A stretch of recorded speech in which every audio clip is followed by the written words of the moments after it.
Good morning. Every preacher has his embarrassing moment. And it happens to all of us. No one is immune, seasoned as well as those who are just getting started. Things happen that we don't expect, and because of that, we find egg on our faces. I'll explain that a little further later, but first a story about two well-known preachers of yesteryear. Harold Hocking-Gay was the pastor of Park Street Church in Boston. Donald Gray Barnhouse was the pastor of the Great Presbyterian Church in Philadelphia. They were friends, and they decided on one occasion they would preach sort of a round-robin series of evenings together for 30 days. And that month of time would be spent from Boston all the way down to First Presbyterian Church of Pittsburgh, where Clarence McCartney was the pastor. Anyway, they would swap off each night. One would go first, the first night, the other would go second. The following night, the one who was second would go first, and it would go back and forth. So they began the cycle, and they were in one church after another. Barnhouse learned quickly that Harold Hocking-Gay would preach the very same sermon night after night. Barnhouse brought a different sermon every night for 29 nights, but he figured early on the last night he would come first. So he memorized Harold Hocking-Gay's sermon.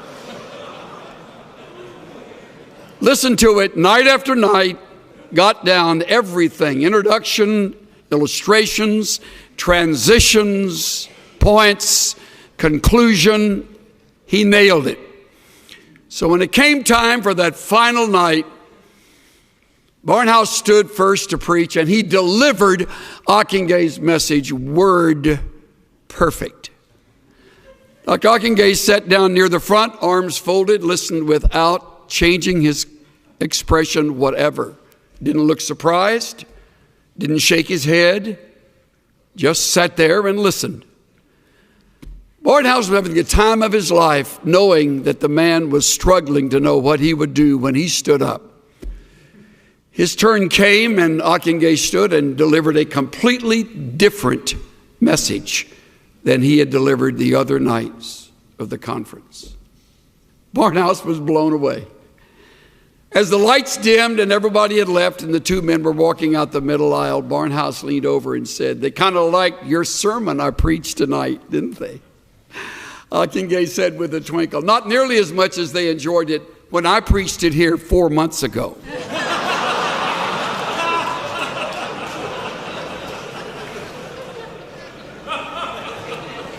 Every preacher has his embarrassing moment. Mine came on the way to chapel today when I realized that the message I planned to preach, I preached here 98 days ago. And yet, most of you won't even remember it. I started to say, let's see a show of hands to tell me, were you here and do you remember what I talked about? I talked about two words, and so now that I'm wiping egg off my face, I am scrambling to say the same thing in a little different way. Maybe by saying them in the same semester, it will land home and you will never forget the two words. You've heard the words since you were in Sunday school. You have heard these professors remind you of them both in words of warning as well as words of encouragement, and maybe even a few testimonies about how the words came to their rescue. The words appear in Scripture in one way or another hundreds of times, and you will use the words with others in your ministry, both from the pulpit as well as a counselor, a friend, a minister of music, whatever capacity you'll serve in, on mission field or here at home, you'll use these two words. And they are, trust God. Two single-syllable words that you have heard forever, but you will discover as time passes how difficult they are to obey. Trust God. Mark DeMoss, in a little book that most of you will never read since it's so elementary, titled The Little Red Book of Wisdom, writes, I will never forget standing on the lawn in my pajamas at 2 a.m. that Memorial Day weekend, watching with my family in disbelief as flames gutted our large English tutor to a stone shell. By dawn, everything we possessed was lump or ash. I was 10 years old and was the first to escape the inferno, having sleepwalked, they told me, down the stairs and outside on my own. A fireman saw me shivering in the early morning autumn air and wrapped a blanket around me, while one of his colleagues was gently but urgently coaxing my sister to jump from the second floor window into his arms. The scene was chaotic, lonely and crowded at the same time. For a week or so, we lived with friends, and then we bought school clothes, rented a house for 9 months before moving again.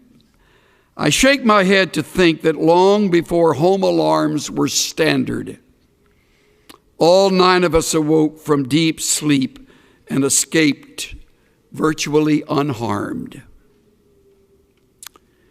Plenty of fire stories end differently, DeMoss adds. One recent Halloween night, my friend Bruce and his wife took their kids through their neighborhood while Bruce's father-in-law stayed behind to pass out candy to trick-or-treaters.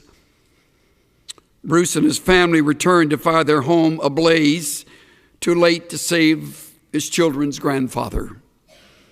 Next day, when I walked around Bruce's charred lot, the smell of sodden ashes shot me back 30 years to my own family's tragedy.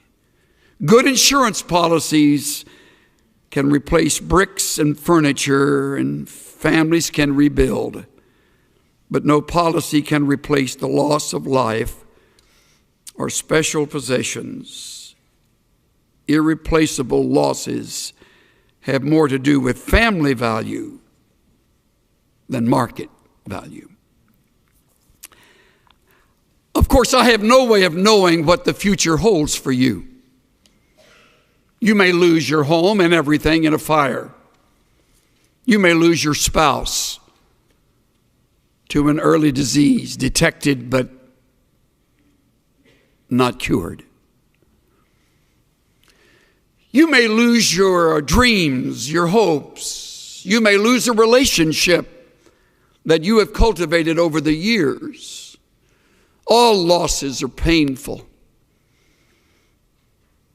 And you will be brought back over and over again to the words of Proverbs chapter 3, verses 5 and 6. I know. You memorized them in Vacation Bible School or when you were growing up at the knee of a godly mother and or father, and your lips will move as I quote them. Trust in the Lord with all your heart, and lean not to your own understanding. In all your ways, acknowledge him, and he will make your paths straight. All your heart, all your ways, trust. Trust. Now, we have a problem with this because of several things. First of all, we are to blame self-sufficient. We have learned how to get ourselves out of jams rather than acknowledging the jam has very well been either directed or permitted by our sovereign God to teach us. And by not trusting Him, we short-circuit the test and go our own way, getting ourselves out of our own mess. We're too self-sufficient. Another reason we fail this test is because we're too quick to call on others. We have a lot of very capable friends. As life unfolds and you leave this school and you're involved in your church, your work of ministry, your realm of responsibility, you'll meet other people. Many of them much smarter than you are. Most of them richer than you are. Better connected than you are. And some of them will become good friends. And they will become your crutch. You'll trust them rather than the Lord your God. Because they're right there and they have connections. And when you're up against it, they'll get you through it. Another reason we don't trust is because we feel distant from the God of heaven. Don't feel too guilty about that. So did Job, as godly as he was. And yet Job said, in the midst of all of the loss, though he slay me, I will trust in him. Though he take me off this earth, in the process, I leave trusting him. I will trust him. The fourth reason I would name is that we have cultivated the bad habit of worry. Many of you are much better at worrying than you are at trusting. If you were to put together a worry list, it would outrun your prayer list. And you're worried right now about something. Most likely, it's related to something about your schoolwork. Some course, some class, some test, or maybe your finances. You don't have enough money. I'll give you a word of encouragement. You'll never have enough money. So you're worried now, you're getting good at it, so you can carry that with you when you graduate, because you won't have enough money then. So you're worried about that. And you do not trust God. See how practical it is? And if you think you're going to outgrow the problem, take it from this old guy today, you won't ever outgrow it. It's like lust. You never outgrow lust. You just learn to fake it. I remember attending a Navigator conference when Lawrence Sandy was president. We were at Glen Eyrie and they had a returned missionary, I think an 87, 88-year-old gentleman who Lauren brought up to the platform, and he was a long-time navigator, and Lauren said, "Tell me, Dr. So-and-so, when did you conquer lust?" The old man said, "Well, Lauren, hasn't happened yet." You'll never conquer worry. It's part of the flesh. You want to, but the only way you will get through it so that you will learn from the test is to trust. To trust. To put the worry on hold, to set it aside, deliberately shoving it away and saying, "God, at this moment, I rest in you. And you alone." If you're married, God, help my spouse and me to trust you, to lean on you, to wait on you, to listen to you, to endure the test with you. I put together a quick list of things that reveal how little we trust. When you choose to worry, you do not trust. When you try to fix what is impossible, you do not trust. When you hurry ahead and don't wait for the Lord to move and to change, you do not trust. When you lie awake, twisting and turning at night, you do not trust. When you doubt biblical principles and promises that are right here in the book you love and study, you do not trust. When you turn to others first for help, you do not trust. When you listen to human counsel and give a higher priority to that than the principles you have just learned, you do not trust. When you manipulate and maneuver situations, you do not trust. When you step in and take charge without praying and being led by the Spirit of God, you do not trust.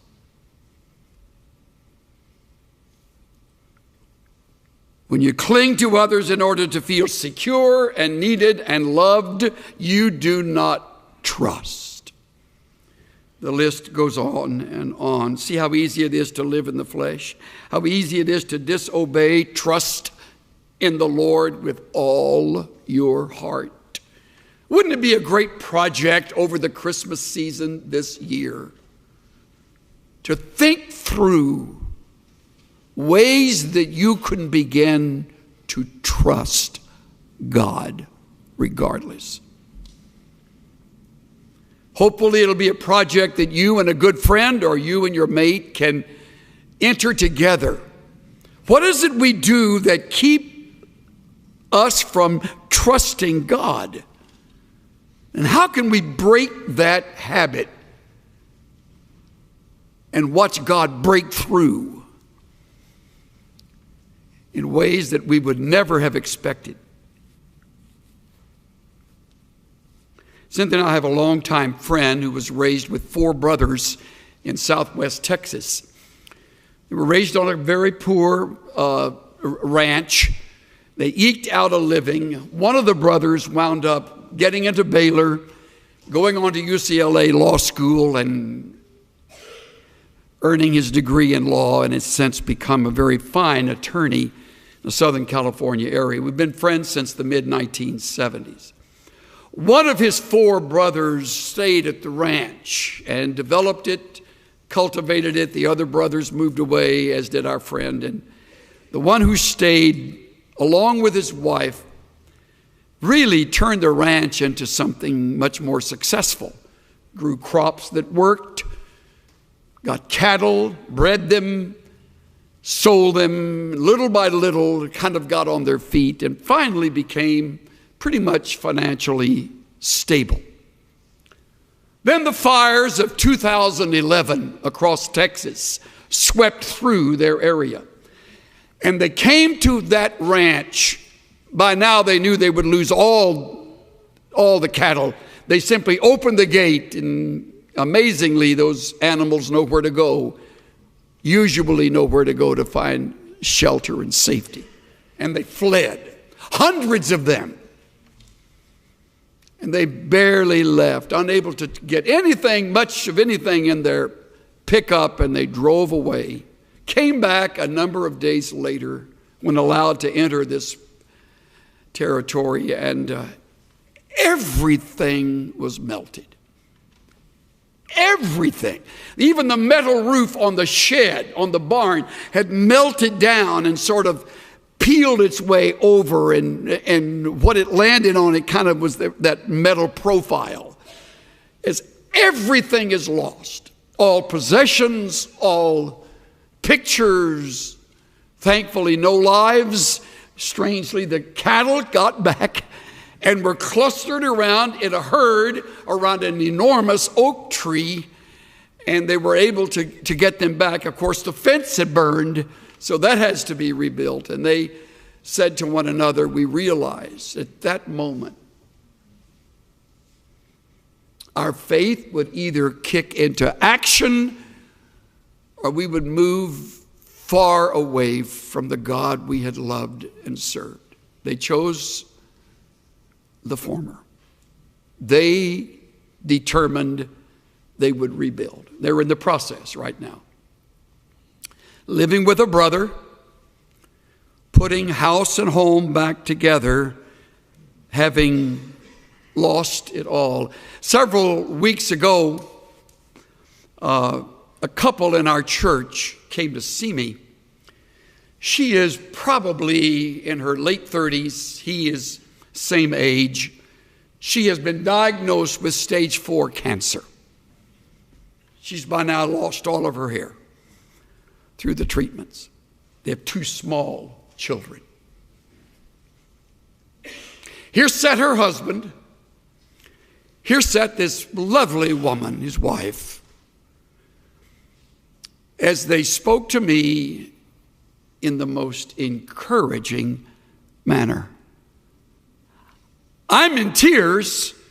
They're smiling. What an interesting reversal of roles. I'm the guy that's supposed to have the answers. And they sit here and they minister to me as I've rarely been ministered to, talking about what God is teaching them in the midst of the loss. Now, all of that will sound hollow if you're cynical, and some of you are, tragically. But if you still have a heart, you will realize that's where you want to be. When the doctor says it's your wife, or your husband, or your mom or dad, or you. Something happened in their lives somewhere that they determined they would trust God with all their heart and lean not to their own understanding. I asked the husband straight out, don't you lay awake at night wondering where all of this is going? And his response was an immediate, oh yeah, there are nights like that. Then tears came as he said, I can't imagine living without the greatest woman on earth. I mean, this is real life stuff. And I put my arms around both of them at the end and told them how much they mean to me, to us as a church. She still has stage 4 cancer. We prayed. We talked about prayer in the midst of this. We discussed a future without her and the possibility of how God has the ability to heal her, can heal her, may heal her, and may not. He said, to be honest with you, my greatest fear is knowing these children would be raised just by me. Because without this mom, I can't imagine how I'm going to be able to do that. True, honest words. But I trust God. I trust God. How good is that? Their circumstance hasn't changed. Unless God breaks through, the cancer will ultimately take its toll. And they trust God.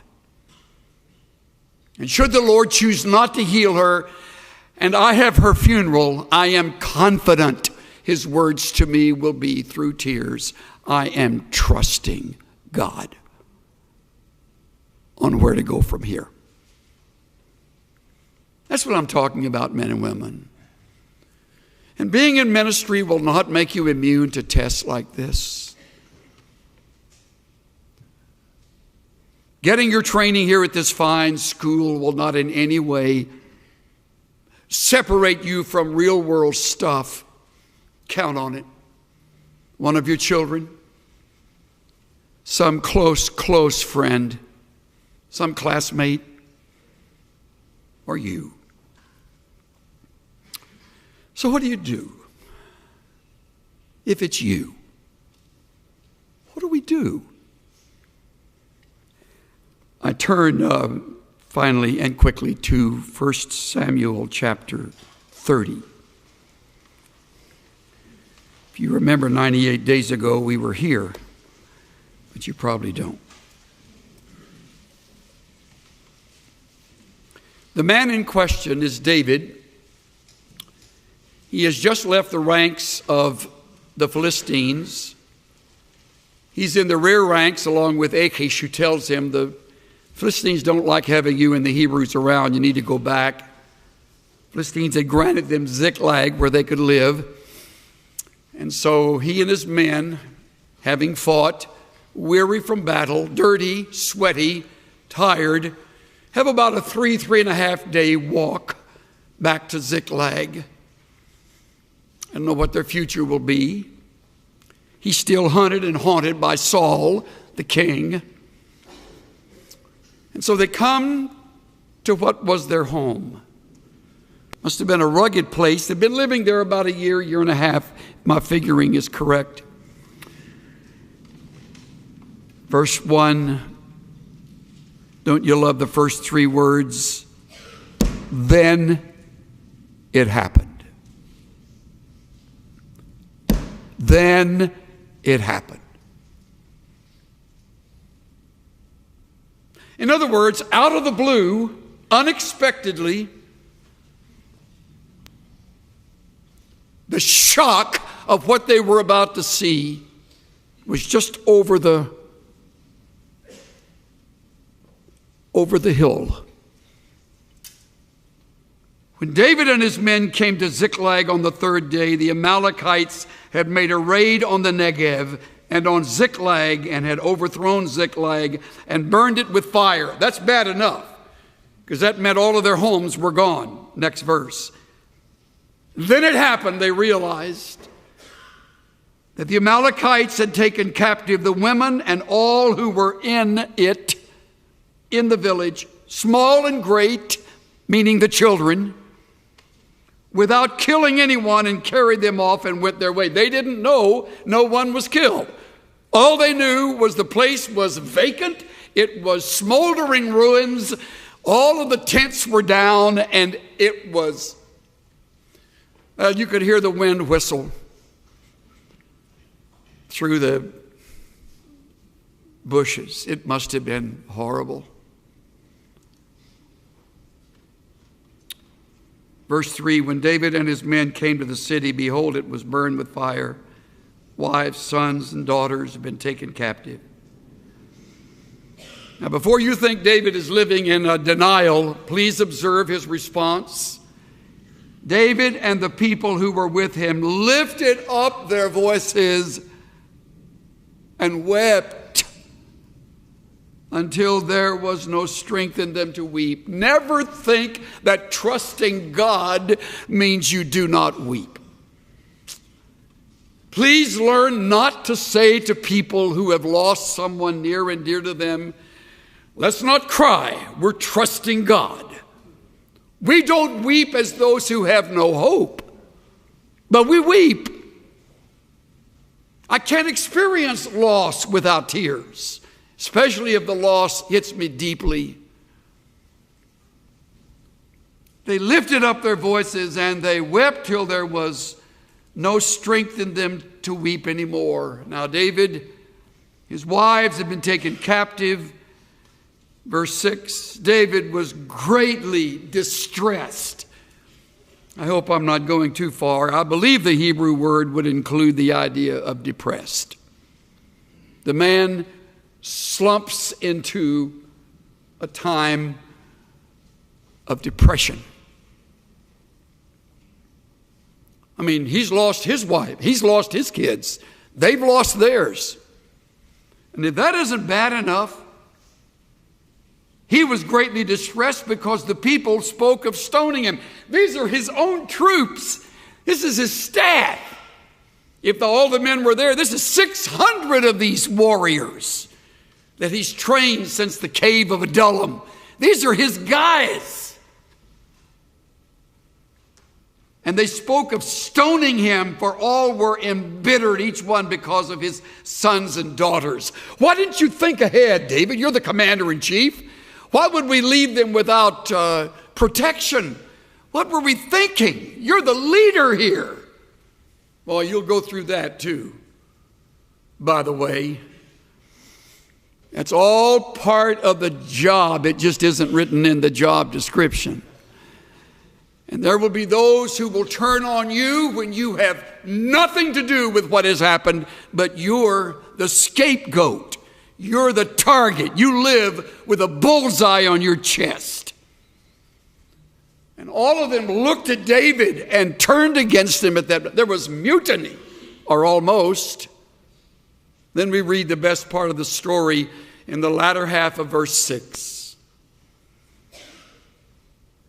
But David strengthened himself in the Lord, his God. How good is that? How did he do it? You know how he did it.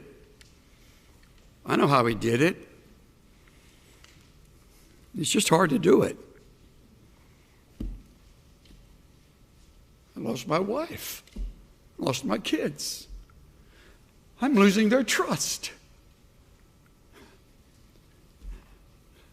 Oh, God. Maybe he remembered a song he wrote, "The Lord is my light and my salvation, whom shall I fear? The Lord is the strength of my life, of whom shall I be afraid? Though a host encamp against me, I will not fear." Oh God, you have come through in the life of Moses. You came through in the life of Abraham. You came through in the life of Joseph and the brothers. You can come through now, and I refuse to run or panic. I trust you, oh God. That's one thing to say that, and I'll tell you, it's a whole different deal to do it. It was a number of years ago, our older daughter was diagnosed with a very difficult eye problem. Carissa's eye, she was born, wandered. It moved in and out around, and as she got to school, by then she was wearing very thick lenses, especially the one on the bad eye. And of course the kids made fun of her, and it was miserable, and she would come home crying. And finally Cynthia and I looked at each other and we said, look, we got to deal with this. I said, I do know an ophthalmologist, and maybe he can help.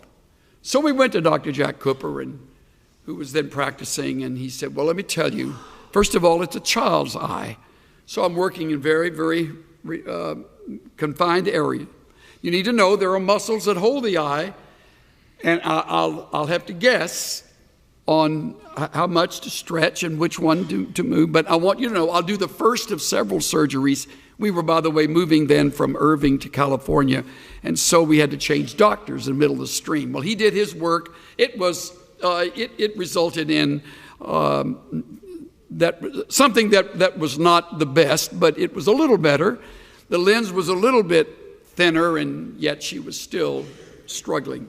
The eye would simply cross, or it would move out, and that didn't get resolved. So we got to California, and we found a pediatric ophthalmologist. All right. That simply means he charges more for the work of ophthalmology because he specializes in little kids' eyes. So we meet with him. He is absolutely brilliant. He's recording everything, and he talks in the gobbledygook that medical doctors talk in, but he said, you need to know. And I thought, I've been here before. You need to know. It's a guess. And I thought, all this money I'm paying you, pal, guess right. But I didn't say that. So Carissa went under the knife again. And he said, please don't worry when she comes out, because there things may not be as you expect. But I expect a full fusion, ultimately. And I thought, it's got to be right, man. I got a great God, and we have prayed to him, and we've got a darling little girl here, and I'm tired of her being embarrassed, and it's going to be right. And so, Lord, got it? So I'm standing over. Carissa, open your eyes. And Cynthia said, back off. I said, I am backed off. Open your eye, honey. Let Daddy see your eye. And so she just barely coming out of anesthesia, and she opens her eye, and the pupil is looking directly at the bridge of her nose. Almost all white. Well, I'm telling you, something happened inside me that I'm almost ashamed to admit. I thought, well, fine. That's great. Thanks, God. I left her. She said, where are you going? I said, I don't know. Get out of the way. So I got in the car and I drove and went back to my study and locked the front door and locked the back door and put a sign, don't disturb, and told the secretary to go home and sat there in the dark. And I heard, I didn't want to answer. So it was my friend who had heard about all of this. I said, what? He said, oh, you're there. And I opened the door and I said, I don't want to talk to you. He said, well, I want to talk to you. And I said, I don't want to listen to you. He said, well, let's just get together, buy you a hamburger, and let's sit out at the park. What I didn't know is that he had teamed up with a buddy of mine who was an artist. And they had it all arranged. When they left, he was going to turn around and make sure the door was unlocked so his buddy could come in and draw me something. So I'm sitting at this park bench eating a In-N-Out burger and crying like a baby. He's so gracious with me, so understanding. He said, you know, Chuck, this isn't the end. I mean, you haven't even given her. I says, I know that. I can finish every sentence you start. Oh. In the meantime, my buddy is in my study at the church drawing me a big poster. So I finished with my friend Earl and get him to leave me alone. I walk back in and turn the light on, and there's the poster. It's a big picture of a monk, robe, funny haircut, big old toes sticking out his sandals, caricature. At the bottom, did we in our own strength confide, our striving would be losing. We're not the right man on our side, the man of God's own choosing. Dost ask who this may be? Christ Jesus, it is he, Lord Sabaoth his name, from age to age the same, and he must win the battle. And I sobbed like I haven't cried in my adult life when I realized how unbelieving I had been. He will win the battle. He will win the battle. It'll be his battle. And I'll simply enjoy the spoils of his victory. I kept that poster for years. Thank the artist friend for painting it for me. Every time I sing A Mighty Fortress, I think of that. Several weeks later, Carissa was home, and from that day till today, straight on fusion. Eyes as straight. She doesn't even need glasses. I'm the guy in the thick glasses now. She doesn't need any glasses. And the Lord taught me through my shameful response, he'll win this battle. Trust him. Trust me. Trust God. It's so sweet to trust in Jesus, just to take him at his word, just to rest upon his promises, just to know, thus saith the Lord. Trust God. Say it. Trust God. Do it again. Trust God.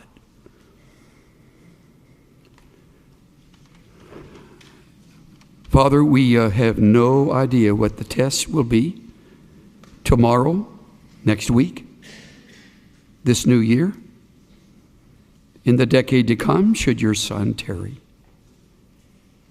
With our family, with our friends, we do not know. But we do not confide in our own strength, but in the one who wins the battle for us. Teach us to trust